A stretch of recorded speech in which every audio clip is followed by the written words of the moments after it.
Thank you, sir. All right, 1 Samuel chapter 3. We finished last week with this amazing Samuel has now been confirmed as a prophet. In a bit, he'll be confirmed as a judge. But he's a prophet and he's speaking and he has that. Remember at the very end of last week, we caught him having to get up in the morning and tell Eli that basically God is going to strike him dead. Not an easy thing to say. And we finished by saying how good God was, that Eli actually comes and speaks to Samuel and Samuel gets to tell him everything. And then I don't even really know how to interpret this reply. Let's go to verse 17 a minute. Samuel, what did the Lord say to you? Tell me everything. 1 Samuel chapter 3, verse 17. And may God strike you and even kill you if you hide anything from me. So Samuel told Eli everything. He didn't hold anything back. And so God has come to Eli and he said, your time's up. You and your boys are going to die. And he simply says, let him do what he thinks best. I don't know if that's a cry of resignation. I don't know. I can't even figure out what he's saying. But it sounds like a kind of just a blasé kind of let him do what he thinks best. There's absolutely nothing he can do about it. God's already said you're not going to have sacrifices as offerings. God has spoken the word. His family's going to die. And it's all because, and I want us to understand, it wasn't just that Eli allowed his children or didn't confront his children in what they were doing. But the Bible makes it clear that Eli and his sons got fat off the offerings. So it's not just like Eli. Part of Eli's problem was he didn't discipline his children. And he should have taken them off from being priests and on all of that. But remember what part of their problem was? They were messing around with the offerings, with the food and the sacrifices. And the Bible says that he and the children got fat off of the sacrifices, which is kind of funny because Eli was literally fat. But he was partaking. Think about that. His sons are being disrespectful. They're blaspheming God. They're taking meat that belongs to God. And Eli isn't just not stopping them. He's eating it with them. So Eli's in a rough spot. Let's see what happens. Look at verse 19. Again, there's this polar opposites going on. Eli's a certain way, but Samuel is a different way. Verse 19, Samuel grew up. The Lord was with him. I love that idea, right? Everything you need to know about Samuel. Samuel grows up. We don't know exactly how old he is, but he's being called to be a prophet. The Lord was with him.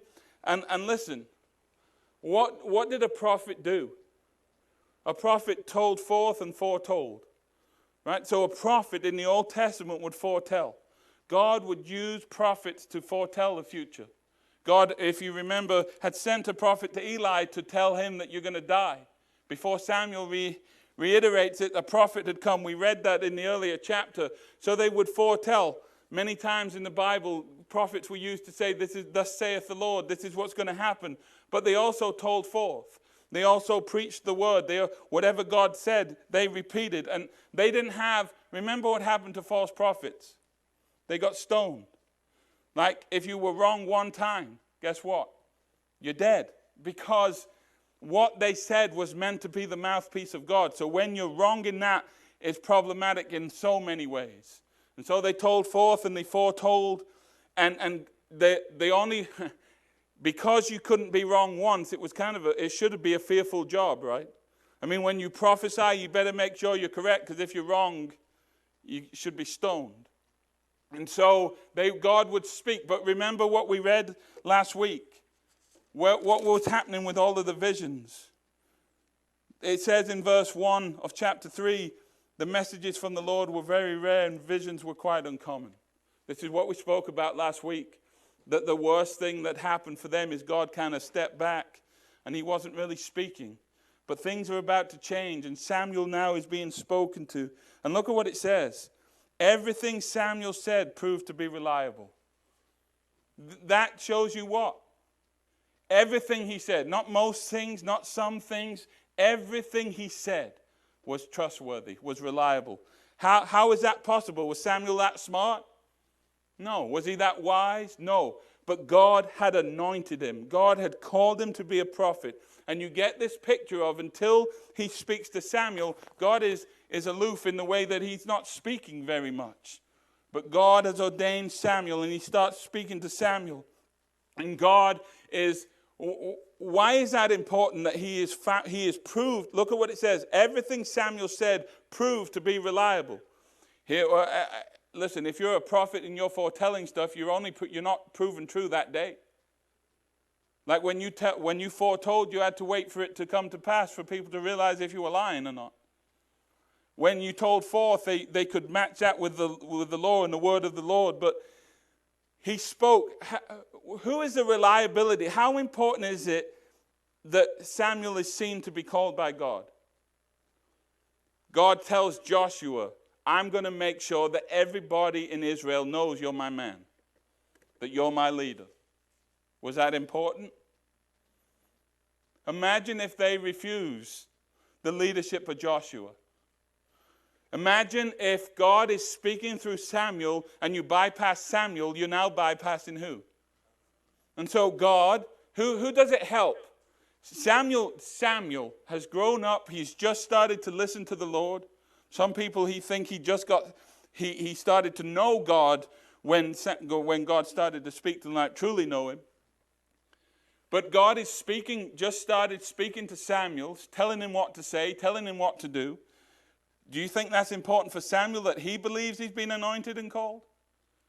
Do you think it's important that when you get a ministry that God proves that it's your ministry? You see, sometimes we expect other people to prove it, like to give us assurance, but God is the one who proves it. You need that encouragement. When you're a pastor, when you're a missionary, when you're a teacher, whatever it is you're doing, God has ways of confirming that. And think about how important that is. If you don't fundamentally know that God has called you to this and you know it, you'll never make it. I know that God has called me to do it. That's it. I've had other people tell me I haven't, I'm not. It doesn't matter what people say. You know, and God proves it over and over again. And so for Samuel, it's important. And for the people, it's important. Listen, they are living in a terrible time. The time of the judges, where everyone did what was right in their own eyes. Israel is a mess. And God uses Samuel. God knows what people are like. And so over and over and over again, he works through Samuel so that people will understand. And Samuel becomes this amazing prophet of God. He becomes reliable. It's important for Israel. It's important for God. It's important for Samuel. Verse 20. And all Israel from Dan in the north to Beersheba in the south they knew that Samuel was confirmed as a prophet of the Lord. Think about how many messed up people there were in Israel. And yet God sovereignly chose Samuel to do this, and he proved himself. We don't have to prove ourselves. God will do it. And everybody from the north to the south knew something about Samuel. They knew he was a prophet of the Lord. Look at verse 21. What did we read? What did we read at verse 1 of chapter 3? What did we read? They did not hear from the Lord. It was very rare. Right? The visions, the messages, the prophets, it were very rare. Do you see how everything changes with one person? Don't ever think you can't change it because you're one person. When God confirms to you your calling, when God confirms to other people your calling, the amount of potential you have is off the charts. There was nothing special about Samuel on his own. The difference of Samuel was God anointed him. God gave him a gift. God ordained it to happen. And when God did that, Samuel had every chance. It's a little kid that God has taken care of, that his story seemed impossible from the beginning. His mom couldn't get pregnant. And then when she did get pregnant, she had to drop him off and leave him. There is so much to this story. And yet, when you look at Samuel and all the obstacles he had to get through, God ordained that he would take him through how many obstacles? All of them. All of them. Don't look and say, I'm only one person. Man, if God ordains you to something, you can do it. But you have to be ordained to it. This idea of trying to copycat other people, like no one else can stand up and say, I want the ministry of Samuel. You know how far you're going to get? We do that as churches sometimes. We go to other churches and we're like, we want to replicate what you're doing because we like what you're doing. And you know how much that works? It doesn't. They don't have a crazy British guy for one thing, so I mean, they might. We try to do that though. We're like, oh, look at their people. Look at what they're doing. Oh, look at that. And we try to replicate it. Listen, you know how many times you can walk, the walking around the walls of Jericho worked in the whole world? One time. Well, 7 days, but one. How many times does the Red Sea split open? Like as full, that'd be so foolish to stand at the Red Sea with a staff and be like, open. It'd be foolish to yell at the sky and say, manna, come down. We want that now. It's not how it works. Samuel is God's man. And look at verse 1. There was no talking very much. And yet now look at what it says. The Lord continued to appear at Shiloh, where the tabernacle was. God continued. See the difference? God was aloof. God wasn't really talking to them. But now God is continually there. Why? Because Samuel is serving him. And he says, and he gave message to Samuel there at the what? So as Samuel would we meet with God at the tabernacle. Where was God in the tabernacle? Where was it? What was he behind? The curtain, the veil. Where was God present, presiding at? Over the mercy seat on the ark. What did the ark have? The 10 Commandments, Aaron's budding rod, and the manna. And God's presence was there. And how many times could you go in and speak to God? One time the high priest could go in. So Samuel isn't going into the Holy of Holies. But God is speaking to him. At the tabernacle where God dwells, God is continuing to appear at Shiloh. So that's a massive shift from verse 1. From verse 1 to verse 21, that's a massive shift. And it's only because now is the time for God to ordain Samuel. And when Samuel is obedient and faithful, it's a totally different situation than Eli and his 2 sons. And look at what it says. And the Lord continued to appear, verse 21, at Shiloh and gave messages to Samuel. And Samuel's words went out to all the people of Israel. It's not Samuel's words. Whose word is it? Do you see what's fundamentally changed? Israel wasn't getting spoken to, but now the word of God is going out to how many people in Israel? All of them. So, did Eli's behavior affect everybody? Yes. What did it do? It kills him. It kills his sons. What did it do to the rest of Israel? It made God speak less. Look, you can read about Achan and Joshua. God is clear with the instructions. Rahab has this amazing moment. And in chapter 7, Achan's hidden things and he dies along with his family.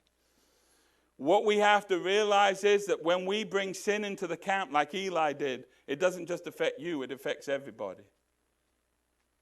Like as a church together, your life affects the momentum, the certain spiritual things at this church. Like how much yeast does spoils a whole thing of dough? Not much. Like we think corporately, our lives are our lives. No. Once you sign up to be in the church, once you sign up to be Jesus's, you're his.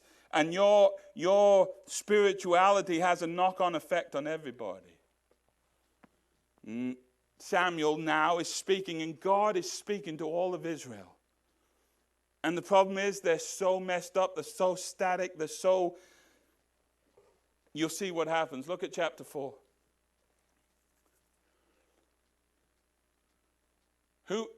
God was really using who to lead them? Samuel. But now you don't really hear about Samuel to chapter 7. But look what happens. At that time, Israel was at war with the Philistines. Okay. When you're at war, what do you need? When you're at war, I don't mean just like bullets and guns and all that. And I'm talking about when you're in spiritual warfare, what do you need?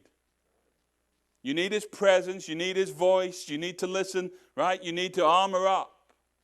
Think about Israel. They've been so disarmored that even when God starts to speak, they're so messed up, there's ramifications. Like they've gone so far the other way, even when God starts to speak, they have trouble in responding. They're at war with the Philistines. Now, I may be wrong. I've never found, if you can find one, I'll take it back. But every time, before you even read on, when Israel goes to war, there's a deciding factor in who wins. Does Israel win every physical war they're in? No. Do they win some? Yes. What is the deciding factor? It's never the amount of troops. It's never the location. It's never who they're fighting. The one thing that differentiates victory and loss is obedience to God. When they obey God, they win. I don't know of, and again, I might be wrong, I haven't found one. I don't know of a time where they, in our lives, sometimes we lose battles and things go against us and things go awry and it's not a sin thing, it's a discipleship thing, it's a molding thing. I've never found that with Israel. Every single time they win, it's because somebody somewhere obeyed him. Every single time they lose. Even, you say, again, listen to me. You know how, remember with Ai and Achan, they thought, we're only going to send out a few troops because this is easy. And they lost. And you know who lost them that fight? One person. Isn't it amazing? One person can win you the fight, and one person can lose you the fight. So your spirituality matters. You imagine, and I've been thinking about this and praying about this, you imagine if you are the reason that something is held back at Lawrence Drive. I don't want to be that. I keep praying that. I keep searching.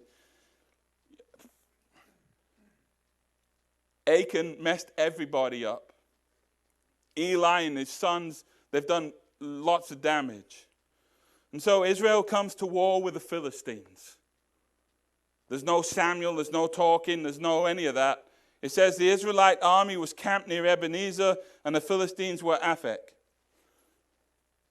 So they're right on the borders, they're about to fight. Again, you need who? What do they need more than anything? They need God's presence. They need God to be for them and with them. That's it. Forget all the troops, forget they're like, it's never been like, well, we got 100 and they've got 80, so we'll win. No. You can be David against Goliath and win, right? So and by the way, how many fights should the Philistines win? Yeah, none. Verse 2, the Philistines attacked and defeated the army of Israel. You already know. You already know they done messed up. How many people died? 4,000 men. See, Eli has blood on his hand. He was a priest. He was the one God had, and I don't think Eli was terrible all his life. I don't know what happened to Eli. But who did God use to minister? Priests. And Eli has gone off the chart. And do you see, it's like us. It's like church today. It's like us in our lives. We think we're going to do spiritual warfare without much training. We think we're going to do spiritual warfare on our own strength, our own power, under our own rules. You can fight the devil all you want, but if you're not doing it God's way, you won't win. Like, you can go prayerless, you can go without grabbing a promise, you can do your own thing, you can jump out, you can do whatever you want. But the only way you'll be victorious in spiritual warfare is being faithful to the Lord. And allowing him to equip you, the breastplate of righteousness, the shoes of peace, everything he's given us. They killed 4,000 of them are dead. What did they think was going to happen? They thought they were going to what? They thought they were going to win. Lots of people think that I'll be all right, and then they're absolutely shocked when what? Like, we'll get married, we won't obey God at all, we'll put him on the back burner, our marriage is in trouble. No way. I mean, that's what we do, right? We're like, no, I don't need that, I don't want that, I got this until what? Until you don't got it. They've gone into battle. And 4,000 of them. After the battle was over, the troops retreated to their camp. You think that was a fun, peaceful, joyful night? 4,000 of them are dead. They've just gone down 4,000 men. And look what the elders say. Why did the Lord allow us to be defeated by the Philistines? What's the answer to that? What's the answer? Disobedience. You have no fear of the Lord. You're not waiting. You're not doing. You're not searching for me. You're not seeking me. And so 4,000. And by the way, here's again our struggle. You ever think God warned me about this before it actually got worse? Like 4,000 is bad, but it's about to get much worse. Like sometimes take the first hint. Like hint number 1 was God wasn't speaking, right? Hint number 2 is now he's speaking through Samuel. So maybe you should communicate with God through who? Through Samuel. But he's nowhere to be found. Hint number 3 is 4,000 are dead. Hey, let's revise our strategy. And the problem is they do. They revise their strategy. But you ever done a strategy that was worse than the first one? Like, I didn't do like I stopped praying and it got worse, so now I've stopped reading. Awesome. That's going to help. And now I'll stop going to church, and now I'll stop fellowship, and now I'll stop talking about the Lord. And it's like this, we just progressively get what? And here's what's scary. And we're all different. And have you ever looked at people and thought, how much worse can it get before you turn? Like there are people in ministry, me and Tasha was like, we think we know, we might not.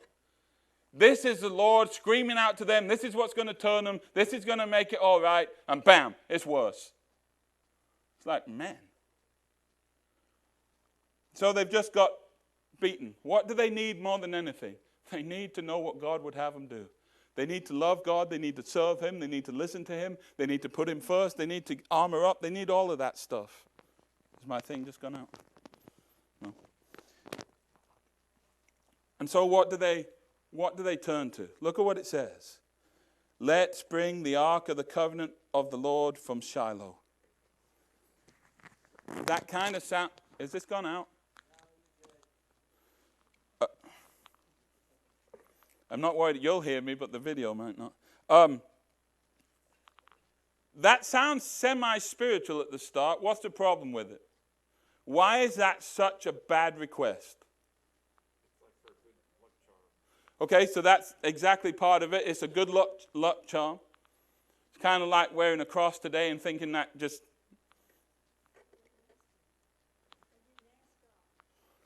They certainly, well, and if they had asked God, he would have given them a resounding... Sometimes we don't ask God because we already know what he's going to say, so we'll just... Okay, what were the rules? Where was God? In the tabernacle. What was he behind? A veil. He was above the mercy seat. Who could see him? Once a year, the Day of Atonement, the high priest could go into his presence. So they decide, we've just lost 4,000 men, so we're just going to go and disobey even more. The moment, I don't know exactly who takes it, but somebody goes into where they shouldn't be going. Somebody goes into the Holy of Holies and they take out the ark. With no regard of fearing the Lord, with no regard for what he would want, they walk. Imagine that. God has set it up so you fear me. You may not just haphazardly get into my presence. Have you ever read Leviticus and what the priest had to do just to go in? I mean, bathe and wash. And he couldn't, because the idea was you don't just get up and be like, oh, I'm meeting God today. Well, I've got 5 minutes. No, it was holy. And they just walk in and what? And why? What is the mindset of them? Why? Look, there's a part, what the Philistines understand is, and what the Israelites understand is, whoever has God wins. The Philistines will show you, they know that.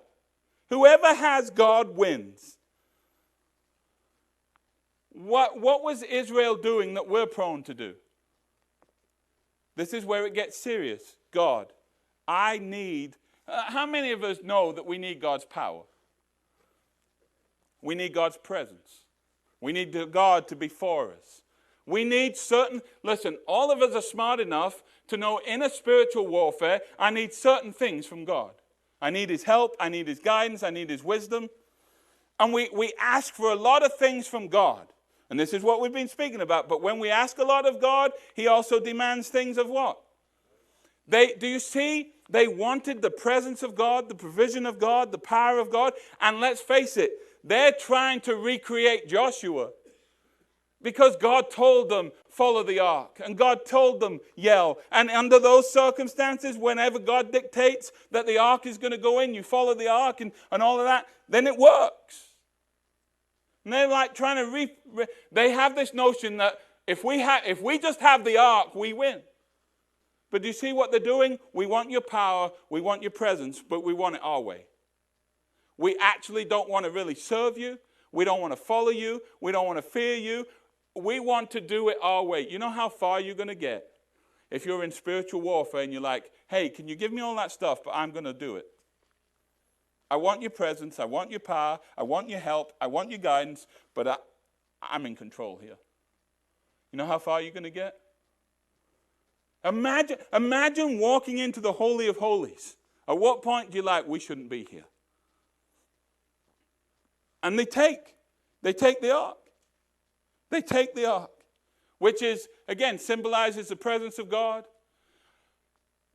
And it's really I was talking to Philip, trying to think this through, like his presence is there, but when it comes out, I'm not sure what happens. God's always with them, but he's not always for them. And there's definitely, the best way I can describe it, the moment you take the ark from where it's meant to be, God just, it's like, it's not going to work. Same as we're trying to seek first the kingdom without doing what we're meant to do, without praying, without giving, without serving, without being obedient. We can ask all we want. Look at what it says. Let's bring the ark of the covenant of the Lord from Shiloh. If we carry it into battle with us, it will save us from our enemies. Listen. When someone tells you something and it plausibly becomes untrue, you know what you should do? Ditch it. People will hold on to false ideologies quicker than truth. That's it. Somebody has come up with this bright idea. Guys, and here's what's attractive about the plan. You get everything without having to change. Listen, let's be honest. If you could have everything God offers you without having to do too much or without having to change, would you take it? Your flesh would jump at that. You can have all of me, and you don't have to change. And by the way, whatever you want to do, you just what? And that's exactly the Jesus people are thinking and preaching today. That Jesus now is looking after us like, well, what do you want? So they come up with this plan. Save us from our enemy. They need God to save them. Right? And so their plan is, let's live in total defiance, total disobedience, and do everything that he's asked us not to do. So they sent men to Shiloh. It's not just a second. It's just not a minute. They're having to travel. There's a lot of time to think about this. To bring the ark of the covenant of the Lord of heaven's armies. Think about that. See, look at what it says. They sent men to Shiloh to bring the ark of the covenant of who? Of the Lord of heaven's armies. That's what they want to tap into. What does the Lord of heaven's armies emphasize? God's ultimate sovereignty and power. Like, do you want to fight the Lord of heaven's armies? That pictures God as this God who's undefeatable, who's all-powerful. The Lord of heaven's armies. Do you want to fight against the Lord of heaven's armies? You don't. But what they want is, we want the Lord of heaven's armies to defend us, to help us, but we don't want to actually know you. Like, bless me, but I don't really want to know you. You think that's in this culture? See, whilst everything changes, nothing changes. There's people trying to live out some kind of spiritual life, and trying to get blessings and trying to get answered prayer and trying to do all this stuff. And yet when God says, wait, I want to be close, like we have to be close. We want to be close together. I want you to be faithful. Like, oh, no. I mean, do you think you can have marriage intimacy when one of them says, I don't really care who you are, what you do, what you say, I just want what I want, and that's it? That's basically what they're doing. I want you to love me. I want you to help me. I want you to do things for me. When I ask, you give. When you ask, I don't give. I don't really care how you feel. I don't want to know you. I just want everything you bring to the table. Imagine dating someone like that. I mean, would you be like, whoa, that was awesome. Can we have another one? I mean, imagine if the guy was like, no, you do that. And well, what do you do? Oh, no, I don't have to do anything. That's why I got you. You just show up when I need you. I mean, it's bizarre. It's bonkers. They want the Lord of heaven. We get in that. Like, Lord, I want you to be the Lord of heaven's armies for me. But there's a responsibility that comes with that. Listen to what it says. He is enthroned between the cherubim. Hophni and Phinehas, the sons of Eli. Isn't this ironic? Hophni and Phinehas, who are about as spiritual as whoever you want to make it, were there with the Ark of the Covenant of God. So you've got the Ark and you've got his two sons. And they're just playing the fool. They're just playing the fool. When all the Israelites saw the Ark of the Covenant of the Lord, you know how many bought into the system? All of them. That's how bad leadership spreads really quick. I told you, bad ideas and bad teaching spreads quicker. Like false ideologies will spread quicker than truth. And it says they saw the Ark of the Covenant coming into the camp. Their shout of joy was so loud it what? What are they happy about? They've won, right? God's our rabbit foot. We win. We got God. Look at the Philistines. Now we get an insight into the enemy. Verse 6. What's going on? The Philistines are a bit shaken. Why? Because listen, when your enemy starts yelling in joy and the ground starts to shake, you start to what? You start to second guess yourself. The Philistines don't know God. They don't have God. They've got multiple gods. And by the way, if you have multiple gods, you don't really have a God. What's all the shouting about in the Hebrew camp? They get spazzed out. Listen, when you've killed 4,000 of them and they've retreated and they start yelling, what do you think? I mean, look, you've just solidly beat them. And they're not just yelling, they're joyful yelling. So what are your two options? Either they're total nut bars, like cuckoo for Cocoa Puff, like crazy, like you just lost 4,000 and you're joyful. Or they've just found something up their sleeve, right? I mean, why else would you shout for joy when you've just lost 4,000 men? You're either cuckoo or you've come up with a scheme. Well, maybe both are true, right?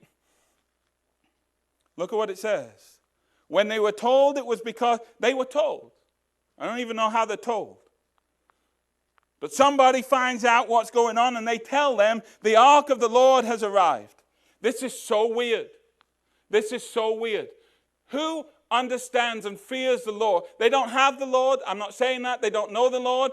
But who understands more about the Lord at this moment? The Philistines or the Israelites? Yeah. How bad when the world knows more about God than the God's people? The world's in a rough spot. Look at what it says. They panicked. They panicked. They just won. They just beat 4,000 of them.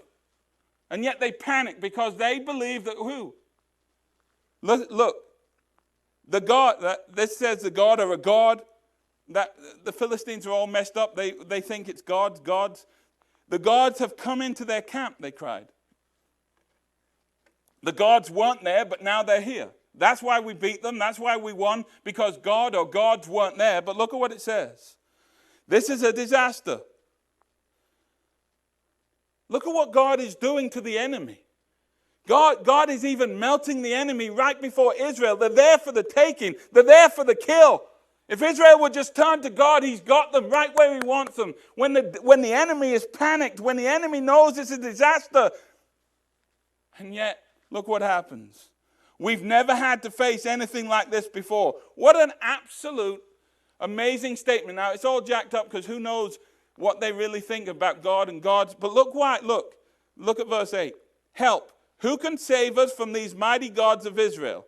There's confusion. They're Philistines. They're lost.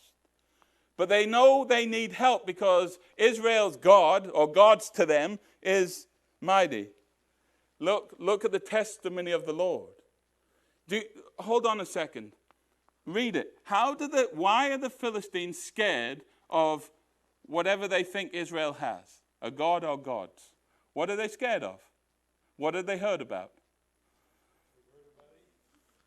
They'd heard about the Exodus. They'd heard about Egypt. And a God who destroyed the Egyptians with plagues when Israel was in the wilderness. Well, they weren't even in the wilderness, were they? They were in Egypt. So the history, the recollection is, but they say, wait. Israel, God, gods, that's the one that beat all the Egyptians, right? Pharaoh. And by the way, remember what the last plague was? Pretty big one. But do you see? Just stop and think for a minute. They'd heard God's testimony, and it freaked them out. But it didn't stop them. Why? Do you think there's a difference in Lawrence Drive speaking a testimony about God and living it out, or speaking about God and not living it out? You see, we make the mistake of giving testimony to God, which in itself is right and true, and then doing the exact opposite. We give the testimony that we're to fear the Lord, and then we're never found here. We give a testimony that Jesus is everything, and he can barely get an hour out of us.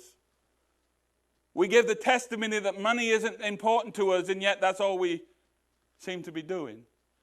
All I'm saying is, the world doesn't really understand and react as much as it should to the testimony until it really what?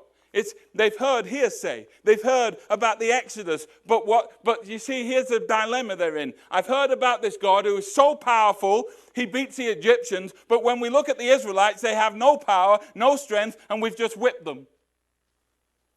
You see, that's the world's problem. Oh, you're the Christians. You're the ones with power, and yet we don't exhibit power, and so they don't really have any need to what? To change. It's like, well, we've heard about God, but we don't see it. I mean, Israel is there for the taking. And so look at what happens. They freak out for a moment. It's a disaster. We know who God is, and yet in the back of their mind we're like, but where's God? Because we just whipped them. Do you see how messed up the Philistine ideology would be if they think they've just beaten God? They haven't beaten God. He's allowed it. But if you think you've beaten God, and they're scared, but look at what happens. Fight as never before, Philistines. The only thing they can do is fight what? They don't even call on their gods. What do they do? Man up, buckle up, pull yourself up by your own shoestrings. We got to fight hard. You know what that tells you? They believe that in their own power and their own strength, they can overcome the God of Israel. Who's given them that idea? Who gave them that idea? Well, yeah, the devil. But, I mean, who really? Yeah. But how did they get that idea? Because they looked at God's people and said what? They're easy. They're beatable. That's why the world gets confident about coming at the church. Because when we refuse to fight, and why wouldn't you? Let's be honest. Let's just be honest. Who gets attacked more, Christians or Muslims? Why? Why would you fight Christians instead of Muslims sometimes? Because but Muslims will fight for what they believe, right? We don't fight as much.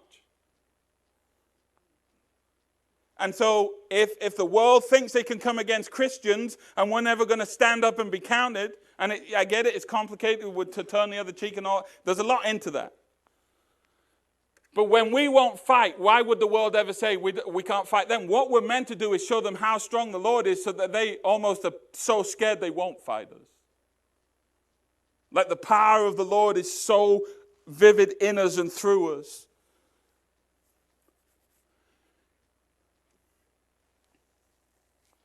Look at what it says. Fight.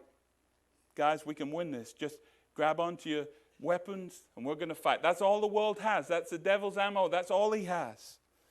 If you don't, we will become the Hebrew slaves. Just as they've been ours. Stand up like men and fight. That's their whole strategy. Stand up like men and fight. Is that a spiritual strategy? Have we ever preached that? Hey guys, just fight with everything. Forget the Lord, just fight with everything you have and we'll be all right. If Lawrence Drive fights with everything but God, guess where we'll be? Nowhere good. And I don't even know what, the slaves, they were Hebrew, they were Egyptian slaves. But they say, we're going to have to fight. We're just going to have to fight. Verse 10. The Philistines fought desperately. So the Philistines were just so strong, that's why they won. Why did the Philistines win? It's nothing to do with them fighting. Why? Why did they win? Because God's people refused to what? Refused to turn to Him. And when you're messing around in the house of the Lord, when you're messing around in your life, when you're walking brazenly into the Holy of Holies and doing your own thing, God's power ain't anywhere near it.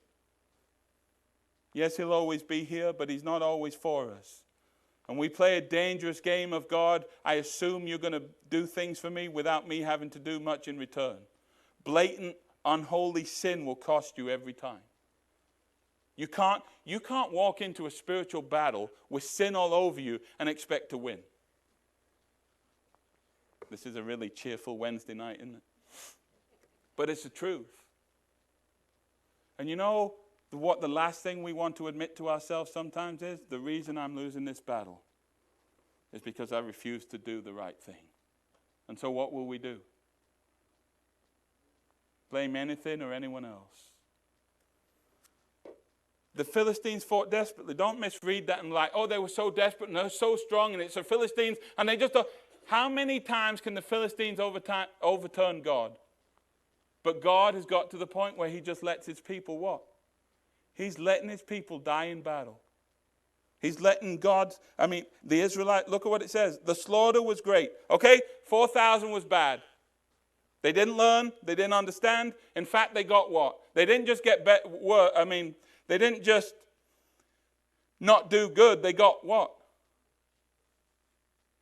I mean, after a battle, if the only thing we have is unholy blasphemy, basically, you've got a problem. And look at what it says. 30,000 Israelites died that day. You're 34,000 men down. And what's the one thing that's going to change it?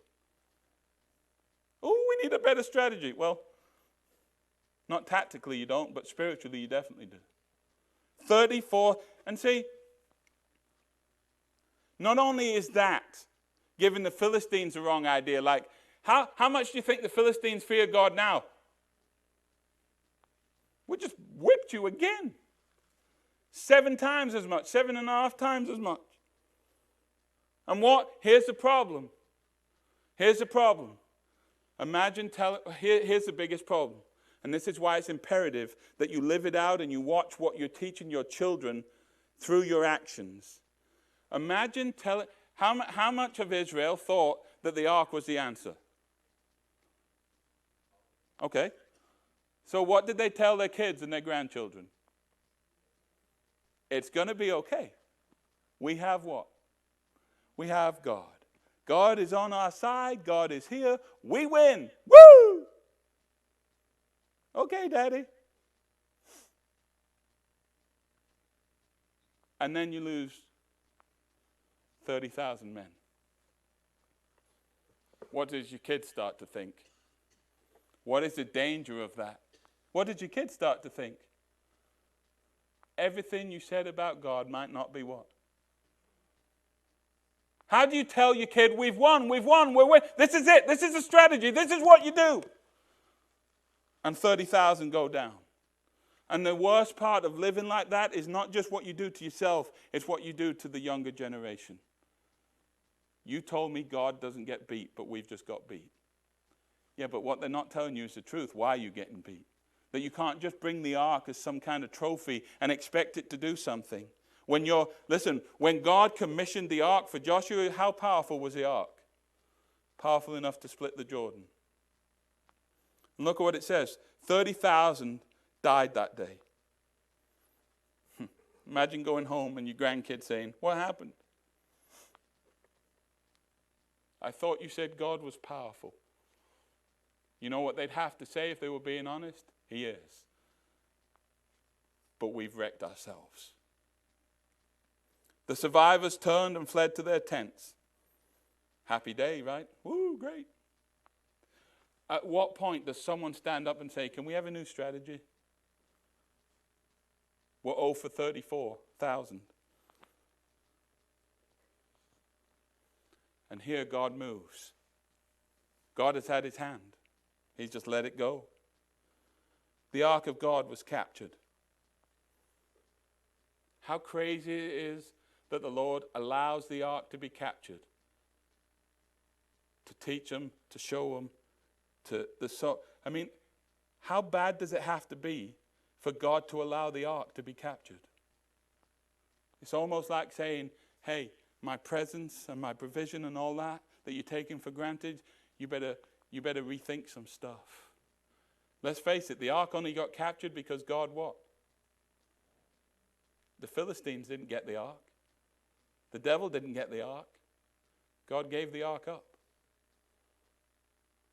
It's like God, and brilliantly God is going to teach the enemy, because when he goes into the enemy territory, he defeats all their gods and freaks them out. It's brilliant.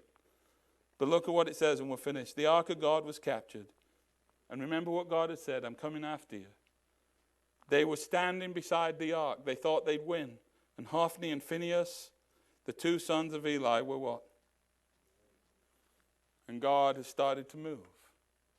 And the two guys that thought they could do it, that were messing around, that were sleeping with the women at the tabernacle, that were unholy, that were doing what they wanted. You see, that's our problem. God doesn't do it straight away, so we think we're getting away with it. But all of a sudden, it was time to pay up. And Hophni and Phinehas die. And at that point, Israel should have been like what? It's time to what? It's time to turn. It's time to serve the Lord. It's time to do something different.